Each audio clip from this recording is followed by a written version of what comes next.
At Christmas dinner, I showed up uninvited at my brother's house. Mom looked me up and down and said, "Don't touch the food. You weren't counted." I said nothing.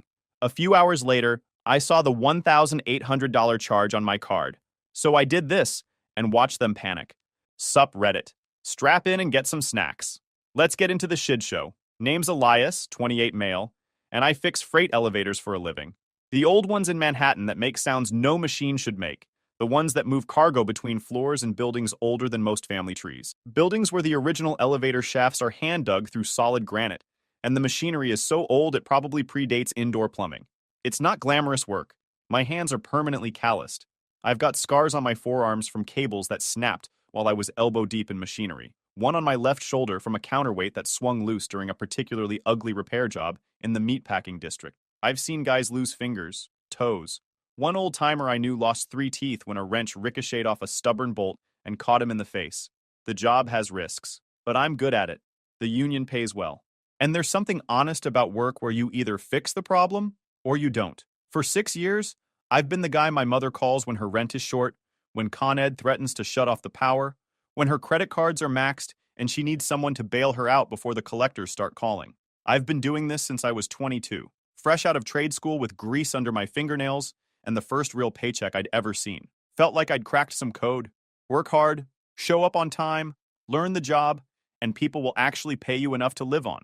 Revolutionary concept for someone who grew up watching his mother bounce between minimum wage jobs and boyfriends who'd stick around just long enough to drain whatever savings had accumulated before disappearing. The first phone call from her came 3 weeks after I started. She was crying.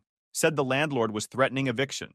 Said she'd missed a payment because of some emergency she couldn't quite explain. Kept saying she didn't know what else to do, and I was the only one who could help.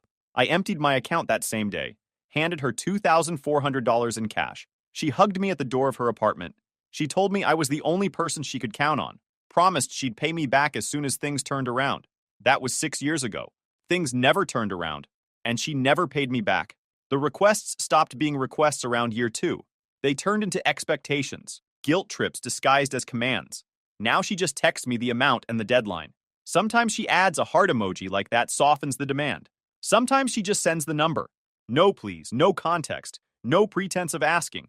Just a figure and a date and the understanding that I'll handle it because that's what I do. That's what I've always done. My older brother Isaac has never sent me a single request for money. He's never needed to. In my mother's eyes, Isaac is the success story. The proof that she did something right, despite the chaos and the instability. He graduated from NYU with a degree in finance while I was learning how to diagnose motor failures in industrial equipment. While I was crawling through elevator shafts covered in decades of grime, he was wearing suits to job interviews. He married a woman named Celeste who comes from old money. Her family has a summer house in Connecticut. She treats everyone outside her tax bracket like the help, polite enough on the surface, but with this way of looking through you that makes it clear you're not registering as a person. They live in a renovated brownstone in Park Slope. 4 bedrooms, 3 bathrooms. A backyard garden that gets featured in neighborhood home tours.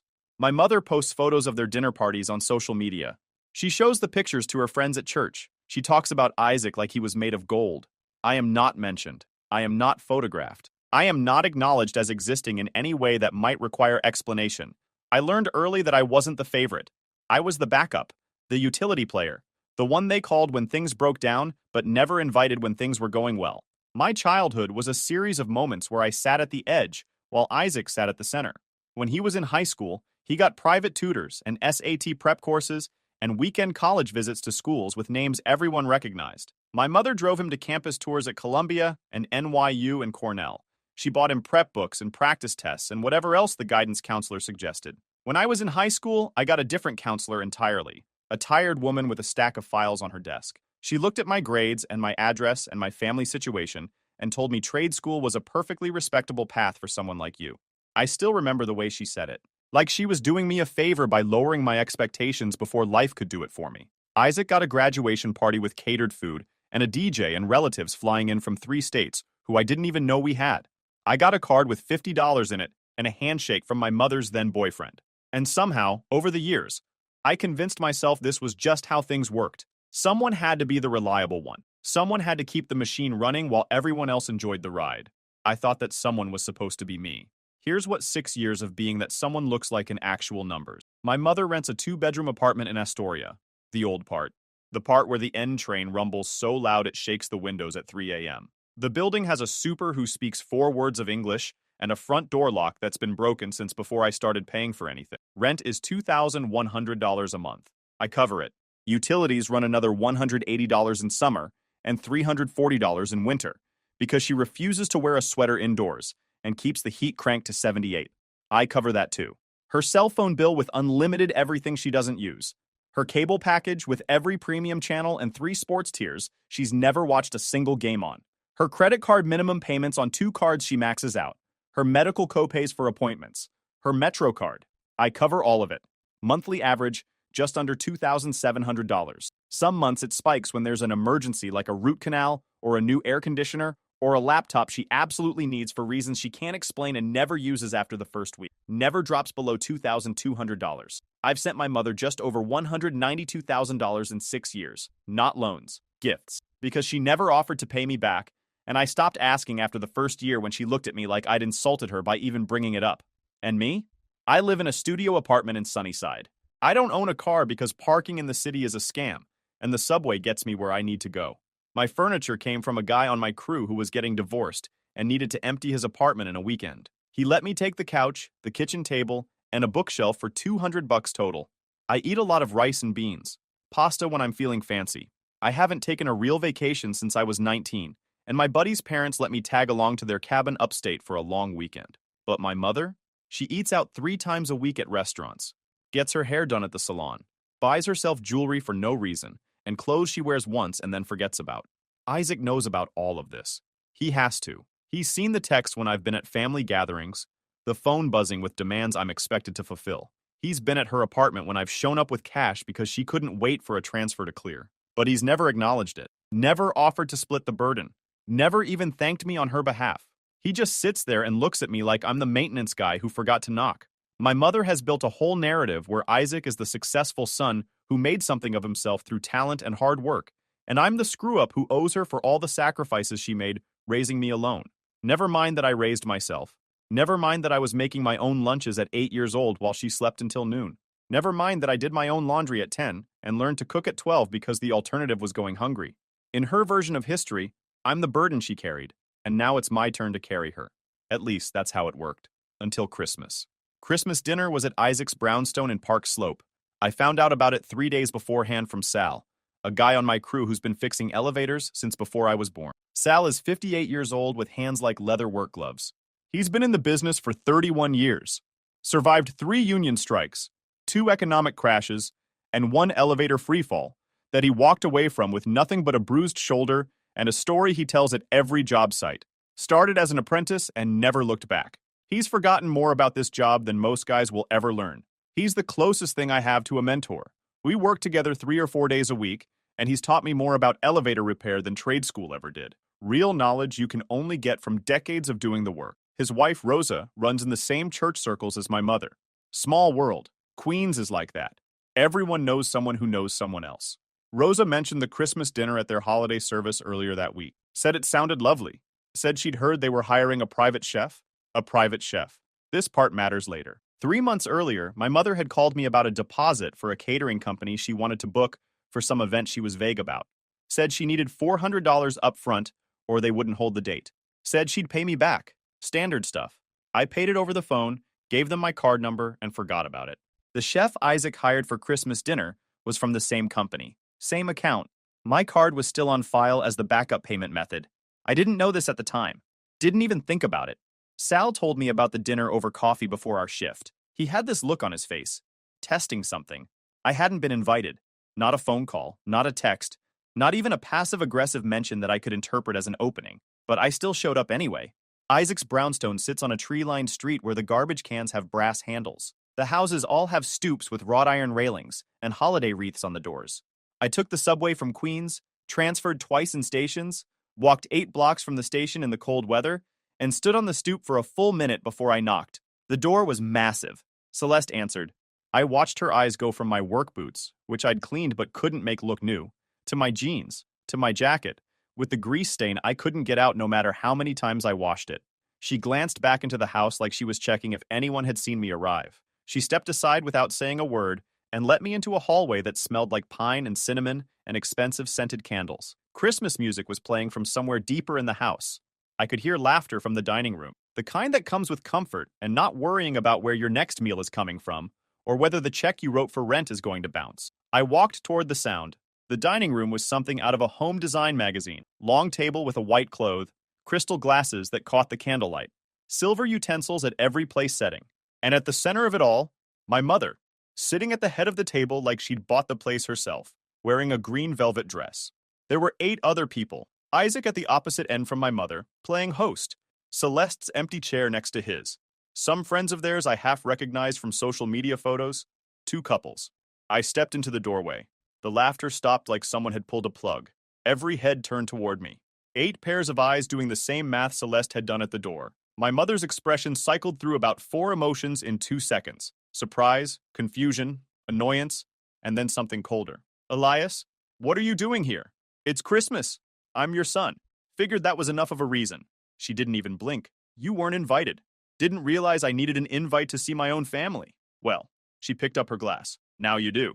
Isaac leaned back in his chair at the far end. He had this amused look on his face. You can stand over there if you're gonna stay, but don't touch anything on the table. We ordered exactly enough for the people who were supposed to be here. I looked at the table. Roast lamb glistening under the chandelier light. Rosemary potatoes. 3 kinds of sides. The works. Enough food to feed 20 people easily, and they were telling me there wasn't enough for 1 more plate. I didn't keep arguing. Didn't make a scene. Just stood there in the doorway while my mother picked up her glass and turned to one of Isaac's friends to continue whatever conversation I'd interrupted. Isaac smirked at Celeste, who had returned to her seat. The table slowly went back to normal, laughter resuming like I'd never walked in. I was invisible, standing 6 feet from a table full of people sharing a meal I'd indirectly paid for, and I was completely invisible. After maybe 2 minutes that felt like 20, I turned and walked out. I was 3 blocks away, hands shoved in my pockets, breath clouding in front of me, when my phone buzzed. Payment notification. $1,847 charged to my card at the catering company. Isaac had used the payment method saved on my mother's account, the one I'd put on file 3 months earlier for that deposit she'd asked for. He knew it was there.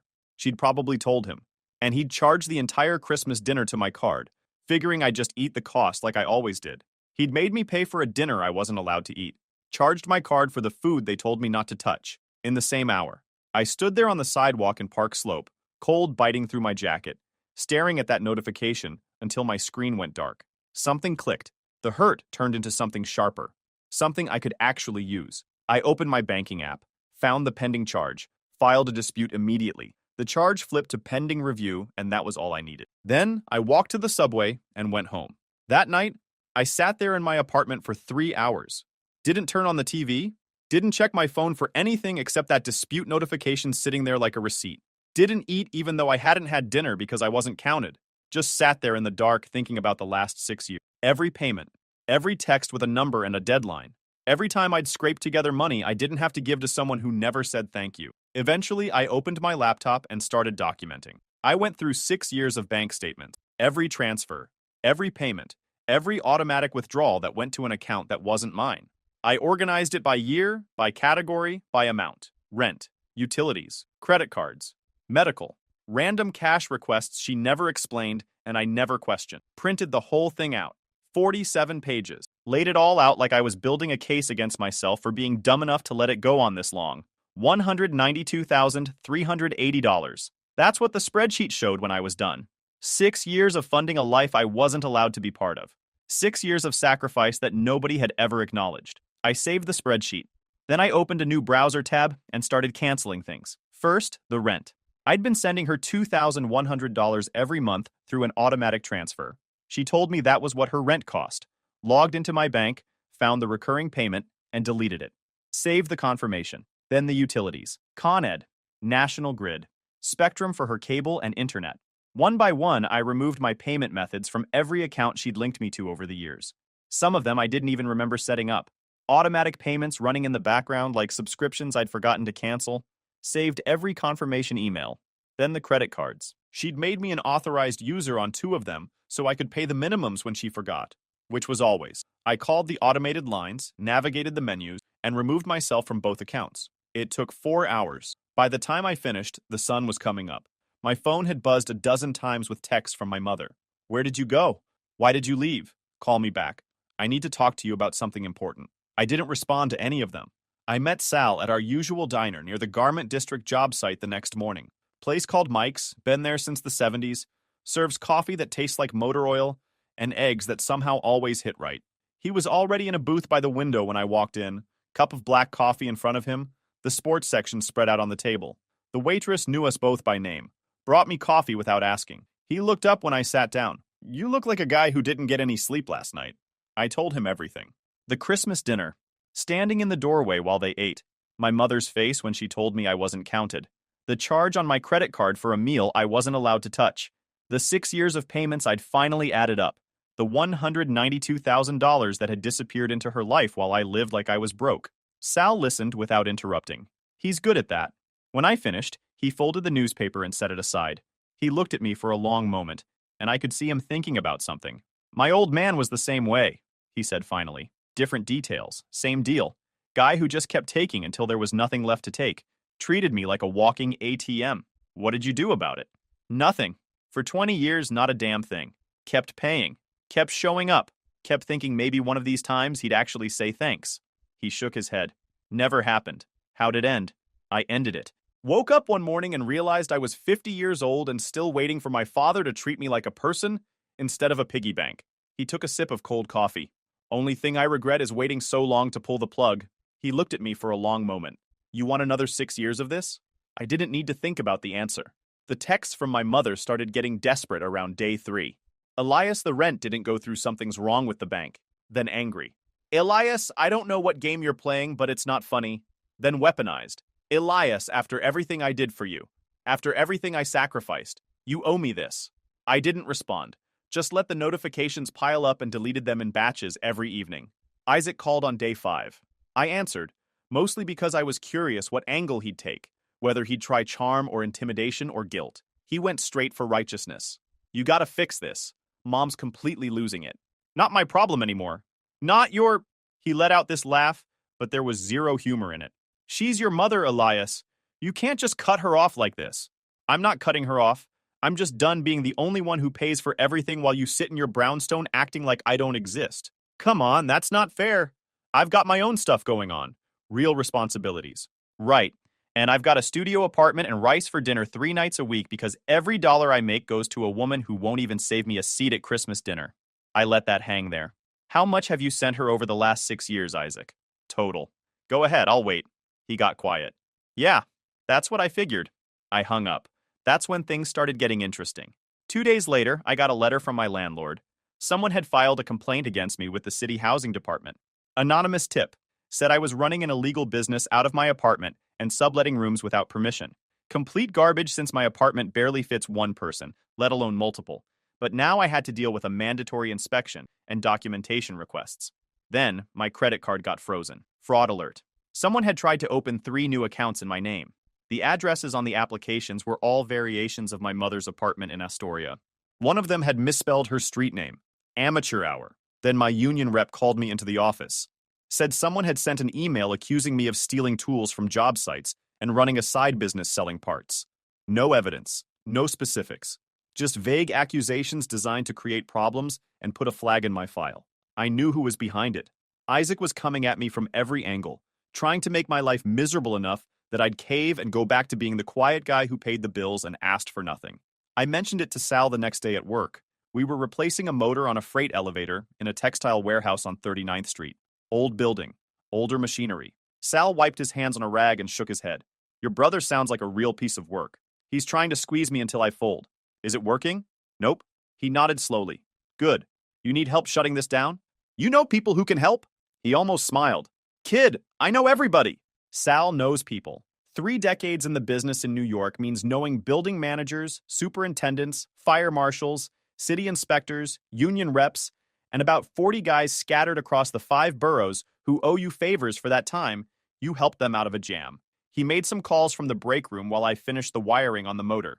Within a week, the housing complaint was dismissed after the inspector found nothing and flagged the complaint itself as frivolous. Apparently, the anonymous tipster had claimed I was running a manufacturing operation out of a 340-square-foot studio. The inspector laughed when he saw the place. My credit was unfrozen after I filed a police report for identity theft, with documentation showing the applications came from my mother's address. The accusation at work was the interesting one. The union rep traced the email to an account that had been created using Isaac's work email as the recovery address. He'd set up what he thought was an anonymous account, but he'd linked it to his actual work email for password recovery. They didn't press anything formal, but they made a detailed note in my file clearing my name completely and flagging the complaint as malicious. Isaac had overplayed his hand, got sloppy because he'd never had to be careful. And then I got something even better. About a week after I canceled the autopay, I was still thinking about those numbers. $2,100 a month for 6 years. That's a lot of money for a 2-bedroom in that part of Astoria. The building wasn't nice. The neighborhood wasn't trendy. Something didn't add up, so I called the property management company that handled her building. Told them I was considering renting in the area and asked about availability and rates. The woman gave me the rundown. Studios starting at $1,400, 1 bedrooms at $1,550, 2 bedrooms at $1,650, $1,650. I hung up and sat there for a while. 6 years. She'd looked me in the eye for 6 years and told me her rent was $2,100. Never flinched, never hesitated, just took the extra $450 every month like it was hers to take. I thanked her and hung up. Then I called back an hour later and asked to speak to someone about a tenant in apartment 4B. Said I was a family member worried about a possible eviction situation and wanted to understand what was going on before I decided whether to help out. The woman transferred me to their accounts department. The guy there was helpful. Said apartment 4B was behind on rent by 4 months. Owed $6,600. Said they'd been sending warning letters since October. Said eviction paperwork was being prepared. I'd been sending her $2,100 every month for 6 years. The actual rent was $1,650. She'd been pocketing $450 a month, every month, for 6 years. $32,400 she'd straight up stolen from me on top of everything else. Money I'd sent her for rent that she'd been funneling into her own pocket while simultaneously falling behind on what she actually owed the landlord. I sat in my apartment that night doing the math over and over. $192,000 in payments, and $32,400 of that was the rent overage she'd been pocketing for herself. 6 years of my money, gone. To someone who looked me in the eye on Christmas and told me I wasn't counted. The next day I called the property management company again, asked if they were still trying to work something out with the tenant before filing the formal eviction. We're open to working with the family, the woman said. If someone wants to cover the back rent and co-sign a new lease with verified income, we can make this whole thing go away. And if nobody does that, then we move forward with the eviction. 30 days to vacate. Go ahead and move forward then. There was a pause. So just to confirm, you're saying you won't be co-signing or making a payment on what's owed? That's correct. Understood. We'll file the paperwork. 2 weeks later, my mother got served with an official eviction notice. 30 days to vacate the premises or face forcible removal by the city marshals. The eviction moved forward in February, coldest month of the year in New York. My mother had until the 15th to be out of the apartment she'd lived in for over a decade. Isaac had to take her in. Not because he wanted to, not because he felt any real family obligation, but because he had no choice. Celeste's family was watching. Their social circle was watching. You can't let your mother become homeless when you live in a brownstone worth $2 million. Looks terrible. The kind of thing that gets whispered about at book clubs and charity galas for years afterward. But the brownstone wasn't exactly the safe haven everyone expected. I heard about it through Sal, who heard it from Rosa, who still kept in touch with people from the old neighborhood. My mother and Celeste were going at each other within the first week. My mother wanted to rearrange the living room to make it more homey and less sterile. Celeste wanted her to stay in the guest room and not touch anything that wasn't explicitly hers. My mother complained about the food being too fancy and not having enough flavor, about the temperature being kept too low, about the lack of premium cable channels and having to use streaming services she didn't understand. Celeste started scheduling business trips to cities where she had absolutely no business, just to avoid being home. Isaac was stuck in the middle of a war he couldn't talk his way out of. And Isaac doesn't do middle. He's the golden boy, the one who floats above problems while other people deal with the mess. Being forced to actually handle a conflict he couldn't delegate, couldn't pay someone else to fix, couldn't smooth over with some clever line, was slowly driving him crazy. His administrative leave from his firm turned into a termination in March. Turns out the union rep had flagged what they found about Isaac using his work email for the fake accusation, and word got back to his employer. Once they started looking into him, They found inconsistencies in his expense reports going back 2 years. Client dinners that were actually personal meals with friends. Travel expenses that didn't quite match up when you looked at the receipts closely. Entertainment charges that couldn't be tied to any actual client meetings. Small stuff individually. He started looking for new positions immediately. Got interviews at first. Went in with the confidence of someone who expected to be hired on the spot, because that's how things had always worked for him. But the finance world in New York is smaller than it looks from the outside. Word gets around fast. Whispers about why someone really left a good firm. Questions about whether there's more to the story. One hiring manager apparently asked him point blank about the expense report thing. Isaac tried to spin it. The interviewer ended the meeting early. By April, he'd been rejected by 4 different firms. By May, the callbacks had stopped completely. Meanwhile, I got a promotion. The union rep who'd investigated the complaint against me was named Terrence, built like a refrigerator, with hands that looked like they could bend rebar.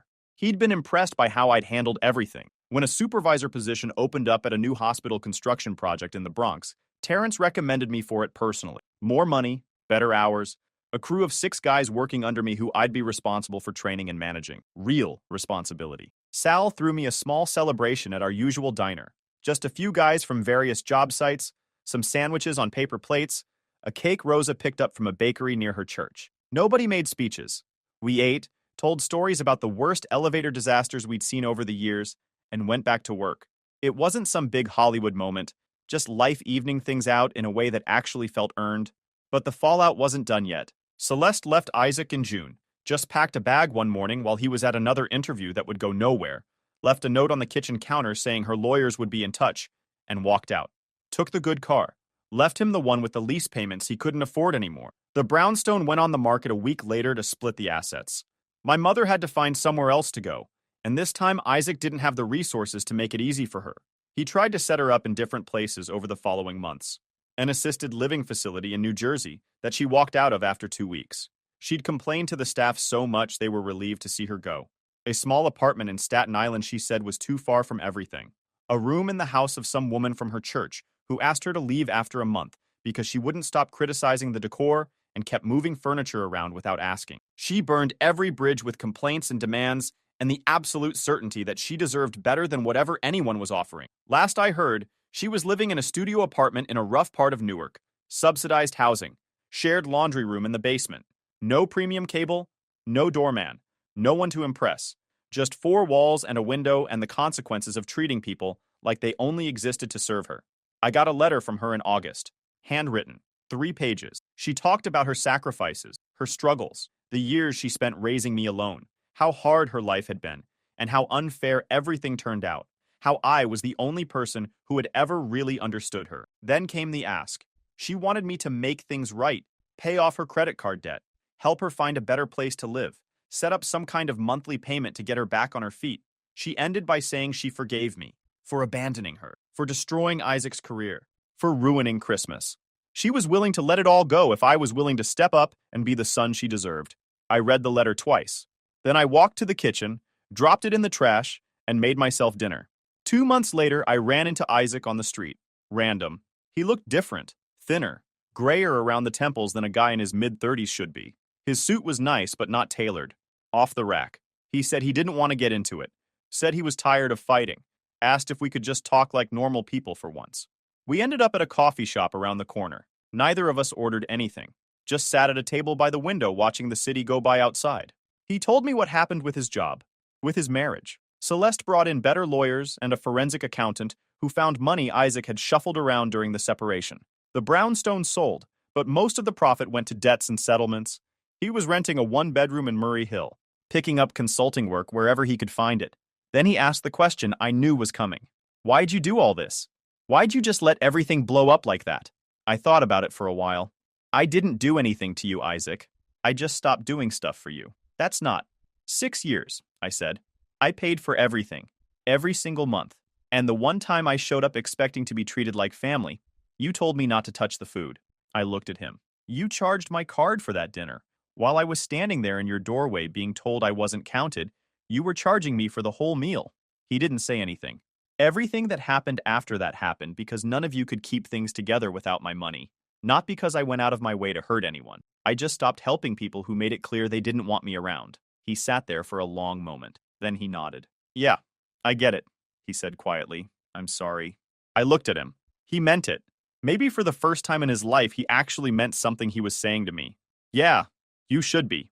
Then I stood up, left a few bucks on the table, and walked out. I'm still fixing elevators, still living in Sunnyside, though I upgraded to a one-bedroom last month. Real kitchen, actual closet, window that faces the street instead of a wall. I've got money in savings for the first time in my life, thinking about buying a used car so I can take weekend trips upstate. I don't talk to my mother anymore. Don't plan to. Some people are just ongoing projects you pour yourself into forever, and the smartest move is figuring out when it's time to walk off the job. Isaac and I exchange texts once in a while, not pretending we're tighter than we actually are. Just quick check-ins. He's working at a smaller firm now. Less prestige, less money. I spent 6 years paying my way into a family that didn't want me, trying to buy acceptance, trying to earn love from people who weren't capable of giving it. And then I stopped, because I finally got it through my head that the only person who gets to decide if I'm worth something is me. If you enjoyed this video, please hit that subscribe button. It really helps the channel and help us bring you more and better stories. Thanks.